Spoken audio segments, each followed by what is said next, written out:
ജില്ലയിലെ മലയോര ഗ്രാമങ്ങളിൽ കാട്ടുപന്നി ശല്യം രൂക്ഷമായതോടെ ഭക്ഷ്യവിളകൾ കൃഷി ചെയ്യാൻ കഴിയാത്ത അവസ്ഥയിൽ കർഷകർ. കൊന്നത്തടി പഞ്ചായത്തിലെ കർഷകരാണ് കാട്ടുപന്നി ശല്യത്തിൽ ദുരിതം അനുഭവിക്കുന്നത്. കൊന്നത്തടി പഞ്ചായത്തിലെ പല ഭാഗങ്ങളിലും കാട്ടുപന്നി ശല്യം രൂക്ഷമാണ്. മുനിയറ ചുരുളി മേഖലയിലെ ഷൈജു പുത്തൻപുരിയിൽ എന്ന കർഷകന്റെ കൃഷിയിടത്തിലെ ഏത്ത വാഴത്തോട്ടം കാട്ടുപന്നി പൂർണ്ണമായും നശിപ്പിച്ചു.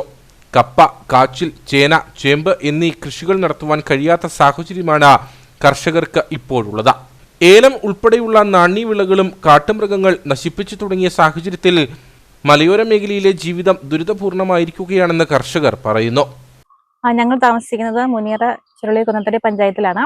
ഞങ്ങൾ 2 മാസം മുമ്പ് നട്ട വാഴയാണിത്. അപ്പം പന്നി 2 ദിവസമായിട്ട് ഇറങ്ങി ഇത് മുഴുവൻ നശിപ്പിച്ച്, ഇത്രയും പൊക്കമെത്തിയ വാഴയായിട്ട് പോലും അതുങ്ങളത് നശിപ്പിച്ചു കളഞ്ഞു.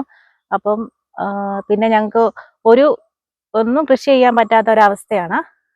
കപ്പയാണെങ്കിലും കാച്ചിലാണെങ്കിലും ചേമ്പാണെങ്കിലും മുറ്റത്ത് വന്ന് വരെ അത് നശിപ്പിച്ചിട്ട് പോകുന്ന ഒരവസ്ഥയാണ് ഞങ്ങൾക്കുള്ളത്. അതുകൊണ്ട് ഇതിന് തക്കതായ നടപടി അധികൃതർ സ്വീകരിക്കണമെന്ന് അപേക്ഷിക്കുന്നു.